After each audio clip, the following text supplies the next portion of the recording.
E o nosso olhar dentro do armazém, o nosso olhar dentro desse processo de operação logística da armazenagem, nos revelou, primeiro, em encontros anteriores, falamos dos veículos, né, utilizados para a movimentação das cargas. Falamos um pouquinho aí, desde o porta-pallet, né, dos sistemas de empilhadeira elétrico até outros sistemas, como aqueles sistemas que você trouxe aqui, inclusive as pontes rolantes e etc. Então, falamos dos materiais da movimentação. Em encontro anterior, nós estivemos falando do picking, né? Então, da separação dos pedidos. E nós estivemos aí relacionando toda a operação logística que consiste no picking, os tipos e também como o operador logístico desenvolve o seu trabalho, né, através desse conceito. Hoje nós vamos falar sobre embalagem dos materiais, não é? Eu quero pensar com você, operador logístico, que para o operador logístico, né, uma embalagem de um produto numa gôndola aí não é apenas uma embalagem de produto numa gôndola, né? Ela faz parte de um processo de operação logística, né? É interessante que esse assunto, como é muito próximo da nossa realidade, nós temos embalagens, né, espalhadas aí na nossa casa, na nossa vida. É muito tranquilo aqui de lidar sobre a perspectiva do conceito logístico sobre isso. E é isso que eu gostaria de compartilhar essa noite com você. Vamos caminhando, né? Então, quando nós pensamos na embalagem dos materiais, para o público comum, a embalagem é mais alguma coisa. Para o operador logístico, a embalagem faz parte de um processo logístico. Ela é pensada, ela é organizada para um bom desenvolvimento da logística dentro da organização. E, ao falar sobre isso, nós podemos dizer que, quando pensamos na embalagem, na logística, e qual é o papel e as funções da embalagem na logística, ela tem uma função muito importante. E a gente vai frisar aqui, pelo menos, alguns pontos relevantes. Quando nós verificamos que tem uma embalagem, do ponto de vista da venda, é a exposição do produto, né? Do ponto de vista do consumidor, chama o produto. Agora, quando nós olhamos para o processo logístico, nós pensamos que, dentre as muitas etapas que existem na operação logística, ter uma embalagem capaz de me possibilitar movimentação, armazenamento, envio, transporte, é muito importante. Você já imaginou um produto que não dá, ou a gente tem dificuldade de movimentação dentro do armazém, dentro do centro de distribuição? Você já pensou no picking? Né? Falamos de picking em outro encontro. O picking de um produto que não dá para você separar porque tem dificuldade. Então, note que, a fim de evitar gastos desnecessários, evitar, lembra, tempo, né, de distribuição, tempo hoje, quanto mais veloz, melhor.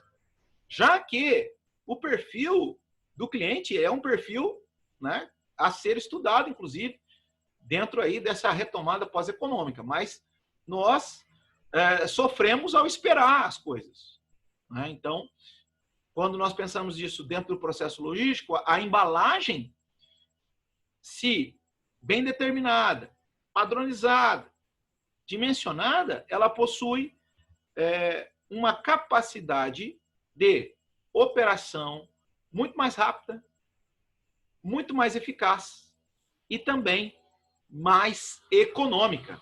Olha só que interessante é o ponto de vista da operação logística. Olhando para uma embalagem, nós verificamos que o armazenamento, a movimentação, o transporte depende da embalagem e depende de como ela foi escolhida e determinada. Quando nós pensamos, né, eu falei aqui um pouco na introdução sobre a Apple e o faturamento aí, né, o balancete aí que saiu.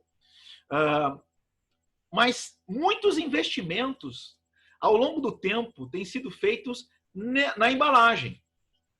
Então, eu sei que, às vezes, né, quando nós pensamos na embalagem, e aqui já vou falar da embalagem com um dos termos logísticos, quando nós pensamos no nível de embalagem primária, a gente tem visto as coisas diminuindo, né? Então, aquilo que era grande agora é menor. A gente pode até comentar sobre isso um pouco. Mas grandes investimentos têm sido feitos no que diz respeito à embalagem. Por quê? Porque 3 são os princípios para uma embalagem eficaz na logística. 3 são os fundamentos. Quando a gente pensa em embalagem logística, 3 são os fundamentos. Primeiro, a acomodação dos produtos de maneira adequada. Por quê? Isso vai viabilizar movimentação, vai viabilizar transporte, vai viabilizar uma armazenagem eficaz, vai me viabilizar um centro de distribuição com uma boa distribuição, vai me viabilizar padronização. Então, primeiro fundamento da embalagem e do processo de embalagem de materiais na logística é esse, a acomodação dos produtos.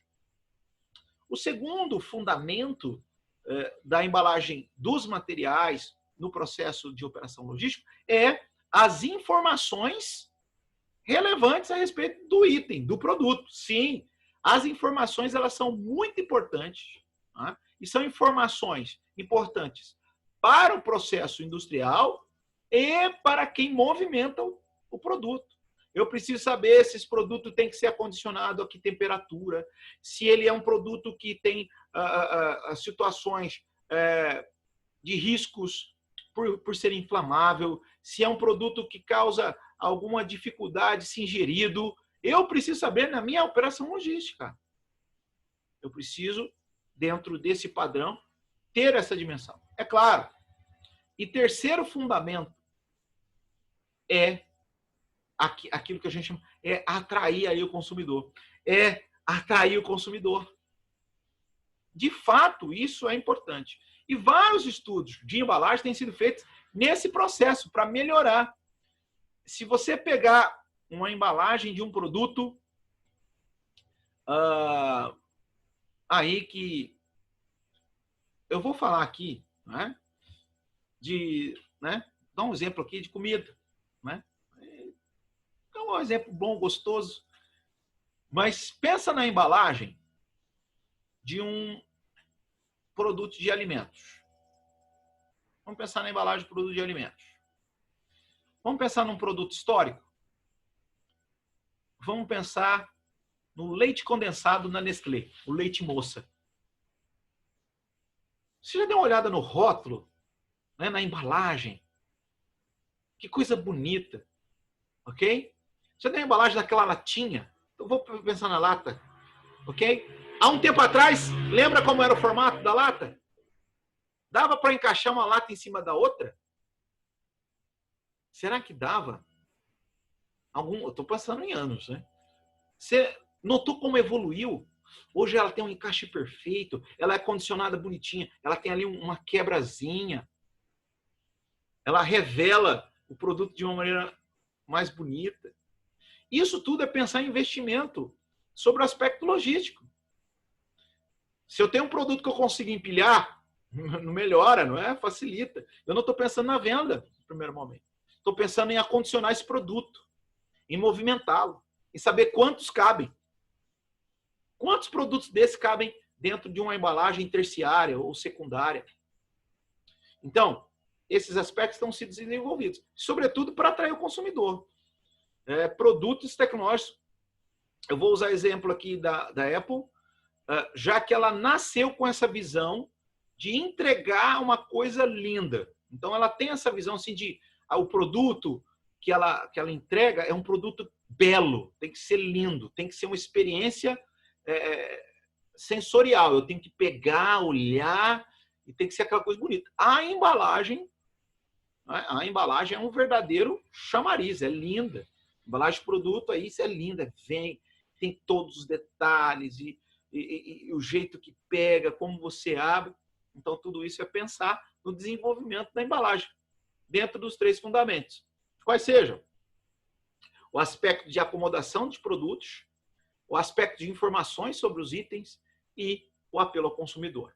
Dentro deste tripé, se desenvolve ali vários fatores, dentre eles a economia, redução de custos. Quando eu tenho uma boa embalagem, minha operação de armazenagem é muito mais rápida, meu picking é mais rápido. E se tudo isso é mais rápido, eu atendo o cliente com maior facilidade, gero confiança e gero um processo logístico com muita eficácia. Maravilha! Vamos avançar. Quero apresentar para vocês os níveis de embalagem ou os tipos de embalagem. Vamos falar aqui dos níveis ou dos tipos de embalagem dentro desse processo logístico. Não é? Então vamos começar lá. A embalagem primária, né? A embalagem primária, também chamada de embalagem de contenção, é aquela que tem contato direto com o item. Né? Chama contenção até porque vai proteger. É aquela primeira embalagem, né? Também é conhecida a embalagem do consumidor, a embalagem do marketing, que é o que ele olha, né? É o que vai estar ali exposto, né? É aquele contato direto ao tocar, né? Hoje, com todas aquelas perspectivas do protocolo sanitário, né? Não fica tocando muito, né? Escolhe, mas você olha, aquele que você pega, aquele que o cliente, então, pega. É a embalagem primária, embalagem de contenção, né? Exemplos aqui de embalagem de contenção, essa embalagem primária, plástico, né? Você vai comprar shampoo, é uma embalagem plástica. Outros pacotes unitários de mercadorias em gôndolas, como bombom, sonho de valsa. Você vê lá os pacotinhos. É claro que depende dos produtos. A exposição das embalagens primárias tem muitos displays. Nós já vamos falar do tipo de embalagem de alta exposição. Mas a embalagem primária é essa, de contenção, aquela que vai ao produto primeiro. Né? Então, é aquela que sai lá até de um processo industrial direto ali. Né? Então, essa é a embalagem do tipo primária. Né? A embalagem de contenção. No segundo nível, nós vamos ter uma embalagem secundária, também chamada de embalagem de apresentação, também chamada de embalagem industrial. Esse modelo de embalagem ele serve para agrupar alguns poucos produtos, né, para facilitar a movimentação, a manipulação manual deles. Né? Elas armazenam embalagens primárias e pode ou não ser utilizado para realizar transporte. Então, uma embalagem secundária, né, é aquela que acondiciona um produto, né, já é uma embalagem secundária ali, ela agrupa alguns produtos e serve para uma melhor manipulação ou movimentação. Né? É claro que o transporte pode ser realizado a partir da embalagem secundária? Pode ou não, é uma decisão, depende do tamanho. Né? Então, geralmente não se faz transporte em embalagem secundária. Né? Geralmente, via de regra. A não ser que a embalagem secundária do produto tem uma boa disposição para essa armazenagem, dê um bom acondicionamento. Né? Essa é a embalagem secundária, a embalagem de apresentação. Né? Pense aí nos seus produtos aí e já pensa nas embalagens. Né? Daqui a pouco nós vamos fazer, inclusive, aqui um exercício sobre isso. A embalagem terciária já é embalagem de comercialização, né? Aí essa aqui já é boa de transportar. Também ela é conhecida como embalagem de transporte. Por quê? Porque eu consigo colocar várias embalagens secundárias. Então, vou pensar aqui várias caixinhas dentro de uma caixa um pouco maior. E aí eu consigo movimentar melhor, eu consigo pegar, transportar, eu consigo entregar. Então, a embalagem terciária já é mais adequada para o transporte. E, sendo adequada para o transporte, facilita a comercialização. Também é conhecido como embalagem de comercialização porque muitas vezes a venda para os fornecedores é feita, né, grandes fornecedores, os grandes varejistas aí, é feita pela embalagem terciária. Então, se compra o produto pela embalagem terciária, e aí abre a embalagem terciária, e aí eu exponho os produtos aí até pela embalagem primária, né? Então, é a embalagem terciária, a embalagem responsável pelo comércio em geral. Então, as vendas aí, as trocas de mercadorias, geralmente são aí firmadas com base nas embalagens terciárias. O próximo nível aí, a embalagem quaternária, né? Ou unidade padrão, né? Chamada também de unidade padrão de carga, né? Então, a embalagem quaternária já é aquilo que a gente chama, é a caixa que vai no pallet, né? Podemos, assim, resumir. Mas acondiciona um grande número de unidades, né? Então, facilita bastante a movimentação. Então, a unidade, por isso que o nome também é unidade padrão de carga. Eu consigo ter uma unidade muito grande e aí eu paletizo ela, movimento ela, facilita o meu transporte.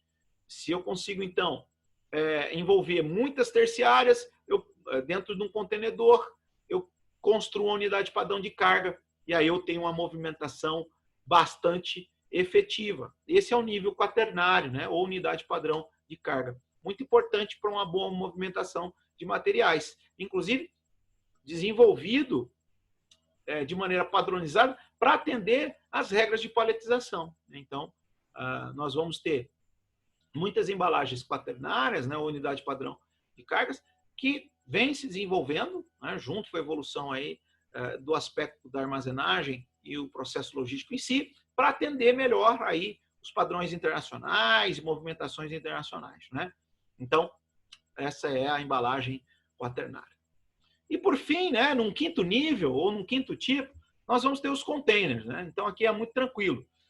A embalagem quintenária é container. Então, se a gente fosse resumir, são os grandes containers. São chamados de embalagens quintenárias ou de quinto nível, né? São 5 níveis aí, ou o quinto tipo, né? Então, é um container. Então, é uma embalagem containerizada, né? Para o quê? Envio de longa distância, longa duração para viagens. Então, os containers, que podem ser unidades paletizadas de envio marítimo, transporte rodoviário e utilizando todos os meios de transporte disponíveis na operação logística.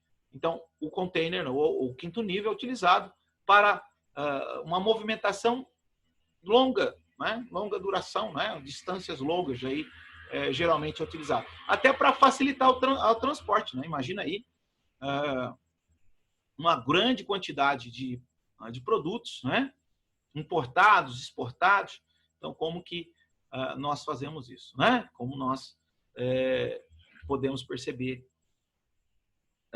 e movimentar de maneira eficaz essas mercadorias através de um processo de embalagem quintenária, né? Containerizada. Vou ali condicionar várias embalagens de quarto nível, né? Eu vou pegar, né, várias embalagens de quarto nível ou de terceiro nível, então de terceiro ou de quarto nível, para colocar nos containers, né? Então, geralmente o container ele contém embalagem de terceiro ou de quarto nível. E aí utilizados para longa e transporte longo. Vamos falar aqui a embalagem autoexpositora, né? Então, nós temos aí um outro tipo. Então, nós temos 5 tipos aí, mas tem a embalagem autoexpositora. Está aqui um exemplo muito claro de embalagem autoexpositora ali, um display, onde nós vamos encontrar aí cerveja, no caso aqui da foto que nós estamos, e do exemplo de display, né? É claro que o display autoexpositor, ele vem já com a marca, né? Então, a própria marca, o próprio produto lá, a gente vê o display da Coca, o display da Pepsi e de outros produtos. Estou falando dessa autoexposição, mas a gente pode pensar em autoexposição em menor, né? Os menores displays, né? Então, para nós da logística, aquilo lá é a embalagem autoexpositora. Eu tenho lá um pequeno display lá com goma de mascar, chicletes. Então, abro assim, ó. Eu abro e a própria embalagem já é a exposição, né? Não sei se você já percebeu isso. Você vai comprar geralmente ali produtos no atacado, você vai ver que nos produtos de atacado você encontra várias embalagens autoexpositoras. Você compra o produto ali, a própria embalagem já expõe o produto para venda. Então, essa é um dos tipos de embalagem. A embalagem autoexpositora, ou em grandes displays e geladeiras aqui, como o exposto aqui. Então, é um nível de embalagem. Nós, só para a gente aqui caminhar naquilo que nós estamos aprendendo hoje. Nós temos trabalhado hoje embalagem de materiais. Começamos com o conceito, falamos da importância da embalagem dos materiais dentro do processo logístico, falamos dos 3 fundamentos, né, da embalagem no aspecto logístico, quais sejam o acondicionamento dos materiais, a informação dos itens e o consumidor, 3 níveis importantes. Não é? É através desses níveis que nós vamos ter vários outros aspectos de desenvolvimento logístico e o plano de fundo, uma diminuição de custo, uma operação muito mais rápida, uma operação muito mais eficaz de armazenagem e transporte. Esses são os fundamentos. Depois nós começamos a ver os níveis de embalagem, os tipos de embalagem. Embalagem primária, secundária, terciária, quaternária, quinternária e embalagem autoexpositora. Não é? Agora nós vamos falar um pouquinho dos materiais, concluindo aqui o nosso encontro para falar de embalagem de materiais. Vamos falar um pouquinho deles. Quando nós pensamos, então, no ponto que é o ponto de materiais para embalagem e estratégia, né, nós podemos dividir em 5 grandes grupos de materiais. Então, nós temos vários tipos de estratégias para esses materiais.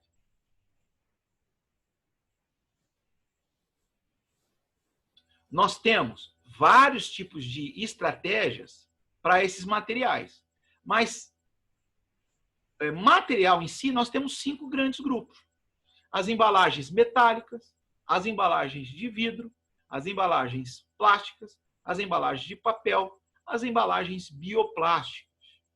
Então, é claro que cada uma pode ter ramificações e subdivisões, mas são esses 5 grupos de materiais responsáveis pela fabricação ali de todo o desenvolvimento das embalagens.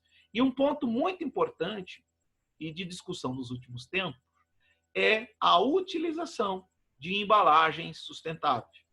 Então, há um grande esforço global para uma melhor sustentabilidade. Então, nós, à medida que vai evoluindo os estudos, e as empresas vão se adequando, porque toda empresa quer ter aquilo que, resumidamente, a gente pode falar de selo verde. Né? Toda empresa quer dizer para todo mundo, quer se relacionar num momento em que, olha, eu me preocupo com aquilo que eu estou gerando. E embalagem, né, gera ali, claro, um lixo. E há uma responsabilidade cada vez maior com os materiais utilizados na fabricação. Então, o tema de discussão, inclusive, dentro dos painéis de desenvolvimento de embalagens é: quais são os materiais que trazem melhor resultado para reciclagem, para reaproveitamento, para repensar o uso? O que eu posso usar melhor? Né? Há pouco, nós temos visto, inclusive, só para falar de um tipo de material que é um dos materiais críticos, que são as embalagens plásticas. Então, quando nós pensamos aí nas embalagens mais sensíveis e as mais discutidas as embalagens plásticas. Mas eu quero pensar com você, dentro aí da sua casa, se você fosse separar os tipos de embalagens que você tem de produtos aí, quantos produtos aí são de plástico? Quantos materiais são de papel, vidro, metal? E, sobretudo, uma pergunta importante: quantas embalagens você tem que elas são bioplásticas? Ou seja, já é um plástico diferenciado, né? Um plástico oriundo de um processo de reciclagem. Ou ainda, quantas embalagens a gente tem dentro aí da nossa residência que elas são totalmente sustentáveis? Essa pergunta é uma pergunta que os consumidores estão fazendo, é um conceito dentro de uma comercialização moderna, porque a ideia é que uma indústria que pensa de maneira sustentável, ela só quer fazer negócios com outra que também pensa da mesma maneira, e a ideia é que os consumidores pensem numa mudança.